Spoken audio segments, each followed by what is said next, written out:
So, me and Kevin went clubbing yesterday. And I'm just going to get straight into it. These men were overly hungry.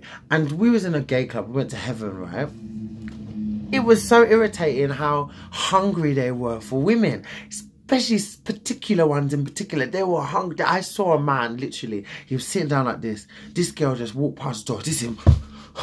He literally ran after her. I have never seen anything like... It was annoying. For one, right? This is a gay club for us, okay? I don't understand why there was so much black straight men there. It was very irritating. That's why girls go to gay clubs to get away. I totally understand it. Because if we was to go to these clubs, right, you don't think I like a little Afrobeats club? Of course I do. But if I was to go there and fully do what I'm doing, my whole, you know, and whining and all that stuff, these people will be looking at me like I'm from Timbuktu. But it's okay for now you to come into our space and start, but then still be homophobic. It's crazy. And then we was in the line outside, because everyone's like a routine, like after you leave Heaven, 70% of people go to McDonald's. So we went to McDonald's, and I wanted some nugget and chip, but bloody hell yeah. It was already... Who even stops serving real food at 5 o'clock? Only Charing Cross. Because really, breakfast shouldn't be served until like 6. Well, I think so. Anyway, so... We was in the queue, and then this man was like, oh, have you ever had cocaine on pussy? And I said, excuse me. And he goes, you've never had it? Are you drunk, bruv? Are you drunk? And I was just like, huh. And I was turning around to Kevin, I was like, I feel sorry for women, you know. Like, imagine these hood rats harassing you, talking about cocaine on pussy. I thought that gay men were disrespectful, right? But I've never ever had anyone talk about another man in that light. If you get what I mean. The furthest is like, oh, they want to fucking it, but never that disrespectful. Like, it actually opened my eyes up yesterday. Like, girls have to deal with a lot, you know. For one, the girls that they were harassing were definitely light skin, because I was looking light skin, white, Asian, and the black girls they were just not even bothering with, like the dark skin girls.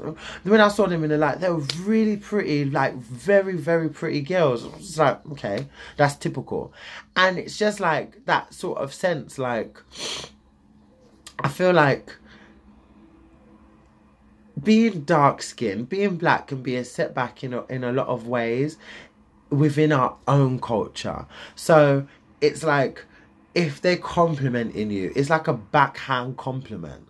It's like, it doesn't, half the time it doesn't feel like genuine. Like, a lot of times people are like, oh my God, you're so handsome. And I feel like you want to finish off the sentence. Because sometimes it doesn't just sound like they just want to say it. Like, you're not stupid. Like, you're so handsome for, go on, I'm handsome for, I'm good looking for. You can finish if you want. Go for it. Knock yourself out. And it's very disrespectful. Like, this whole light skin thing. No wonder why you have people, all this, like you have people that are dark, that are bleaching, that have their blonde hair and their blue contact lenses that look completely like Dentsia, on their way to looking like Dentsia. And then you have people going, this BBL trend is like the biggest thing now, and then surgery and Botox and having the Brazilian, having the Remy and having it extra long, is because it's like feeding into this society's perception of idealistic European beauty, because that is what black men put on a pedestal. They'll put a Kim Kardashian way before an Indian Ari. You know, like, a woman could walk in that place, dark skin, body to die for, bald head, and you most likely would see the uncles want her rather than the young ones. Now, Kim Kardashian could walk straight behind her and you watch how much people flock to her. And I don't understand it. It's so irritating because it filtrates in everything, not only straight, especially in our community as well. So, like, I've always said it. It's like, do you have a tendency to be felt like you're dark enough to fuck, but you're not dark enough to be in a relationship with? And it's just so irritating because I feel like we get scrutinized for being dark, or we get fetishized. But there ain't anyone, people out there that do appreciate and do preach about dark skin, blah blah, and all this and all this. Still, half of them don't even date people that are of my complexion and darker in the first place. So it's really, really, really, really irritating. So I can understand why a lot of women are frustrated. And you have people like Meek Mill calling out people with wigs and stuff. And it's so annoying that just because women wear lace fronts, it doesn't mean that they have no hair. Oh, Jesus Christ. Believe it or not, black people can be born with good hair, you know. Why does everything have to be classified as nappy hair? I've never even had that term. Even when my hair was tough, well, I never even know where this nappy head comes from, because I never even classified my hair as nappy. I always just had tough hair. I just thought it was just very thick. Like, I don't understand. I find nappy hair like very insulting. I don't like it. I don't like that term at all. And it's just awful. Like, it's easy for men to criticize so much about a black woman, but I don't see where they're uplifting. And then they wonder why, when they get into relationships, why it has a friction, because there's a lot of people that go out with people with already a preconceived notion of what to expect or what to do or how to treat a person. And sometimes, when I always say, with every broken woman, it's behind a broken woman is going to be a broken man. A man has put that woman to that certain point where she's just so fucked off and just had enough. And you have to understand, like a man, a lot of men don't know how to be men because their fathers weren't around. You know, they don't know how to. A lot of men never had their father or their mum. But this is what I don't understand, because a lot of people always make excuses for the hurt that they carry and stuff. And I do feel like you have to get to a certain point. You have to get to a certain point where you start taking accountability. And, you know, this was my life and this is not what it's going to be like. And I don't understand why you would want to, oh shit, what's it called? Why you would want to impact that hurt on others instead of embracing others and like showing the love and receiving the love that you never had. There's a lot of people that are just out here broken, saying that women are like this and men are like this, and oh, men are trash, women are trash, and this is this, and lace fronts, and now men have lace fronts too, and too much makeup, and being catfish, and all this blackface, and white people trying to be perceived as another culture, black. And you know, I think whiteface, where a lot of black people are trying to be perceived as another culture, white, they're trying to fit into white society, which is so dumb, because no matter how much you bleach or how much blonde hair you have, how much blue contact you wear, you'd never be considered white. People very much know that you are a black woman. There's just a lot going on in this world, and it really has to start with us in our community. This whole blackface, the reason why I didn't make a video on blackface is because I think we pay too much attention to things that don't matter. And I'm not saying that I don't want to belittle anyone's feelings that are against it, because of course I don't promote a white girl trying to perceive herself as being black or whatever. But to be honest, it takes more than just you having a lace front and you tanning yourself to be considered or to be part of a whole fucking culture.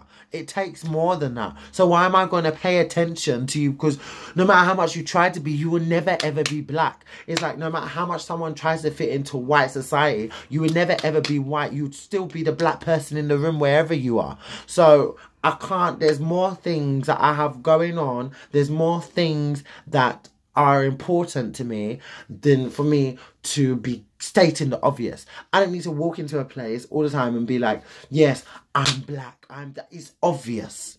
You know, sometimes when you have to always be so defiant about things, it puts you in a category of being in just a box, in just that box. Don't state the obvious. I don't need to state the obvious. It's obvious what I am. It's obvious. I don't need to state it, you know, but it's annoying when people have to pinpoint and generalize and nick you apart as much as you're trying to be strong. There's a lot of people that are really trying to get themselves together, trying to get their self-love correct, trying to build their self-esteem, and every time they try, there's always a comment or there's always something somewhere that knocks them all the way back down. And I think that is such a shame, because a lot of the times it's people within our own culture. It's really frustrating. Like, it's 2019, for God's sake. You'd think there would be some development in life, but there's not. Black men want to go around saying what they don't like about wigs, and they don't like about this, and they don't like about this, and they don't like a woman that's not natural, and they don't like a woman that's like this and like this. But then they'll be praising a whole Kim, and then the woman that would be beautiful to them, it would have to be Naomi Campbell looking. So unrealistic. Are you even on that type of level your own damn self? Have you seen even the men that Naomi Campbell dates? Seriously, my good God. If Naomi Campbell was in front of their eyes, they still would probably cheat. Most likely a man will still probably cheat, because a lot of people don't even aspire for anything more anyway. It's so frustrating when people talk about wanting so much more, and people being so fake, and they don't even aspire more for their own self. When you have that in front of you, what do you even do with it? There's a lot of people that will happily be with someone for 10, 20 years with no commitment, and they just be comfortable with the title and still expect the person to stay and be satisfied. It doesn't, there's no one aspires in our culture nowadays for nothing more. And it's so frustrating. Well, dates. They want your number, but when you meet them, what happened to romance? What happened to roses and flowers and, you know, chocolates on a first date? Or is it too corny? Or is it what? It's so old school, it's what? Like, people don't know how to treat people. And that is a big problem. A big problem. They don't know. So disrespectful. Did you see these men yesterday chasing these women up and down, up and down, up and down, looking. And it's for just a sexual purpose. It's not because you're looking for a wife. And these people were there last week, because we went to the same club last week, and it was still there last week. So what did you not find last week that you're trying to hunt for this week? And they're old, you know, they're not like some little teenage boys. You can tell this man is well of age. And I'm just like, wow. Like, it's very annoying to me. It's very annoying. I'm surrounded by... I encounter a lot of men in my life. And the type of men that they are, I wouldn't wish them to be a husband for anybody. And it's because they don't see themselves as that. Like, they see themselves as that. They're capable of it, but they don't want to be that way inclined, because I don't know, I feel like a lot of black men do fear commitment, and a lot of it could be through childhood trauma. Yes, growing up and not growing up in a marriage. My mum and dad were married, and I still aspire for marriage, so whatever.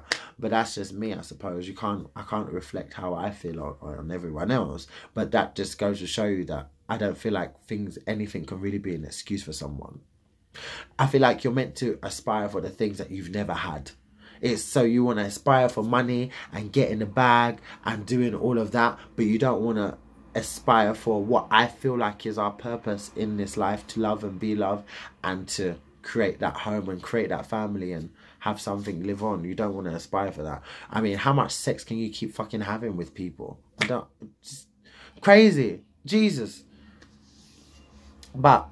And then and on the other hand, the whole commitment thing, I feel like a lot of people nowadays don't want to be in commitment because they don't want to feel obligated to just being with that one person, because they know that anything they do outside of that commitment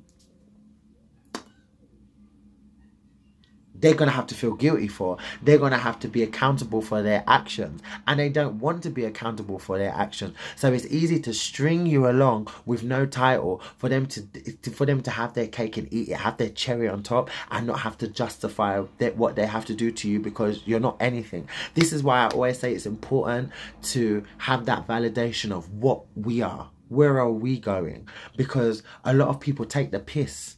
They take the fucking piss. They will string you along and have you on a rope from here to Niagara Falls and keep swinging it around and doing happily whatever they want to do. And then you can't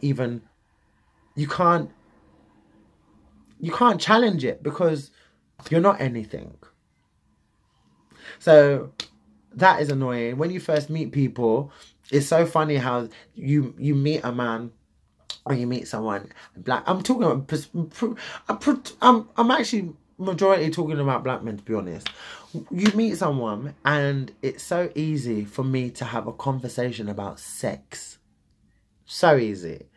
But if I now wanted to ask questions, suddenly, isn't that a bit too much to be asking right now? Isn't that a bit too personal? Isn't that a bit too deep? But you're trying to get to know me. But so if I was to open my legs for you and let you inside, that's easy. But to get to know you is hard. Like, don't understand.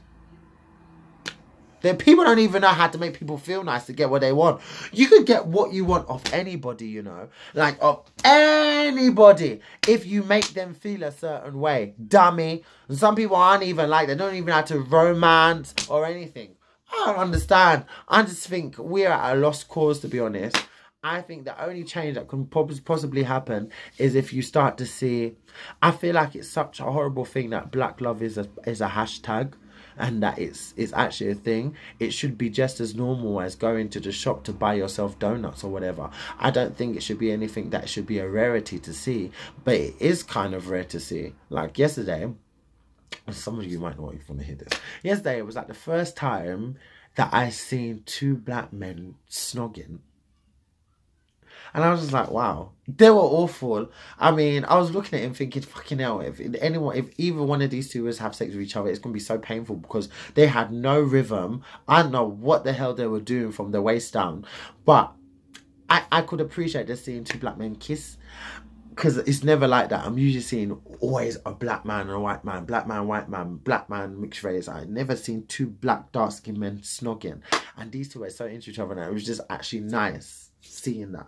I'm not used to seeing like black on black love like that, so it was really nice. So, and it's just horrible that in a relationship sense people do see chocolate as, it's like we either categorize as being, like I said, a fetish, someone's fantasy, or just if you don't have typical features for someone else's perception of beauty or what they behold as beauty, then you're not good looking at all. You're ugly. If you're too dark, then you're ugly. You have to be a Pacific shade to still be classified. It's just so crazy. Like, everybody's beautiful. You can find beauty in every single person, but it's so easy to tarnish and diminish people that are of dark skin. And even in Indians as well, when they're dark as well, they get the same treatment because Indians bleach as well, you know.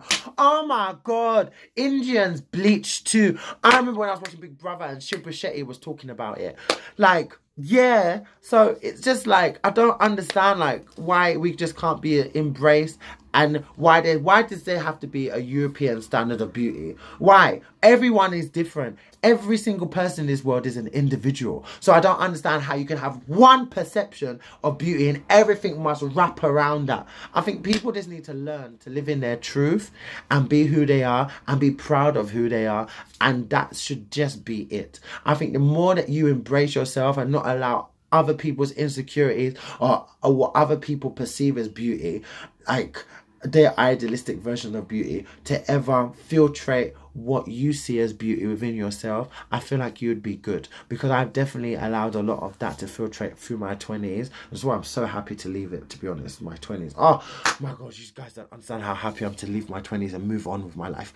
Well, I am, because it's consumed so much of it, trying to be what everyone else wants. And I've tried it. I've done the whole... People need to understand, just because you wear contact lenses, just because you relax your hair, just because you wear lace fronts, just because you shape your eyebrows, just because you have eyelash extensions, it doesn't mean that you're insecure. Sometimes people just want to look their best, and they just have... That's what those things are. They're cosmetic enhancements. There's nothing wrong with that. I think that's a bad thing as well. People just seem to think, oh, because you got contact lenses, you want to be white. Or because you got this, you want to be black.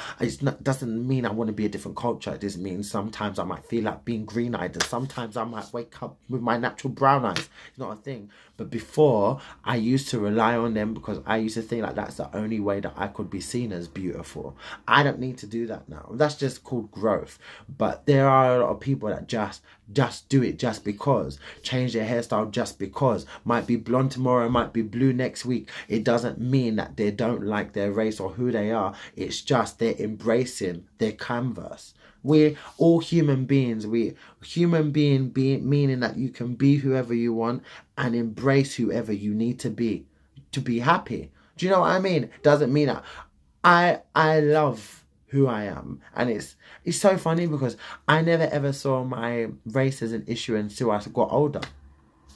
It was never a thing to me. I never was in school. I went to a white school. I never saw me as, oh, people don't like me because I'm black. It didn't even... when I tell you, like, our culture, it filtrates you when you're an adult. You don't see... Social media is a bitch. Honestly, because I didn't feel it. I feel like you're faced to see these problems more because of social media. It's social media, boy, with their fake lives and their fake perceptions of what of the lives that they ain't even living. Oh, can't stand people who always want idealistic people, and then those people can be in front of them and they will still mistreat them. They will still cheat. They will still do the whole world and have the best thing in front of them. Oh, tell you, yeah. Never allow this shade of brown or darker to ever make you feel inferior to anybody. You're beautiful, you're powerful, and that is that. There's no more other words you need to describe how beautiful you are. You need to look in a fucking mirror. You need to face yourself. Blemishes, stretch marks, saggy boobs matter. Go for it. Knock yourself out. Don't ever allow anyone to make you feel inferior because of the colour of your skin or who you are, because that will be who you are for the rest of your life. We only have one body, so you need to learn to embrace it. Embrace it and live it to its fullest potential. Live your best life in the body that you are born in. Oh, there's nothing you can do about it. Don't allow these idiot men or these idiot people to make you feel anyhow anyway, because at the end of the day, if you haven't got someone in your life and you really want someone in your life, the time will come. It's just time for you just to embrace yourself and do things that you probably haven't done. Travel, you know. Just embrace yourself. Sometimes catch up on some shows. Sometimes go shopping. Sometimes just go clubbing. Have a laugh. You know, just be sociable. So much to do. So much to do. And it is definitely a time to be alone. It's definitely a good time to be alone. If you're single, there's nothing wrong with being alone. There's nothing wrong with it at all. It took me a long time. I've always liked my own company, but I always got scared. Like, oh my God, if I'm alone now, oh my God, when I'm 30, if I'm 40, I don't need to. We think too much. You can have goals, have a wish list of what you need to do, and just work to do it. As for relationships, you can never ever have a goal of meeting someone. You can never ever have a goal of having kids. You can put it out there that you want that, but it will come when it comes. But I can understand how it can be discouraging to a lot of people wanting love, especially if you come from a broken home, or if you have to be faced with the fucking shit that I've just talked about. Fucking hell, I can understand that people lose hope, but it's not about losing hope. Always leave a room in your heart to always have that belief, and just maneuver forward and live your life. Think about it. If you think about the good, imagine yourself getting married and all that stuff. It's a beautiful thing to imagine. Beautiful thing to imagine. This is a long video. I talk about a lot of things in this video. I spoke about a lot of things. Oh my god, that was such bad English. Alright, this is a long video. I wasn't expecting it to be that long. Sorry guys. Hope you could take something away from this video. I hope I wasn't talking too much shit. You know I never planned my shit. But yeah, I'll see you guys in the next video. Have a blessed day.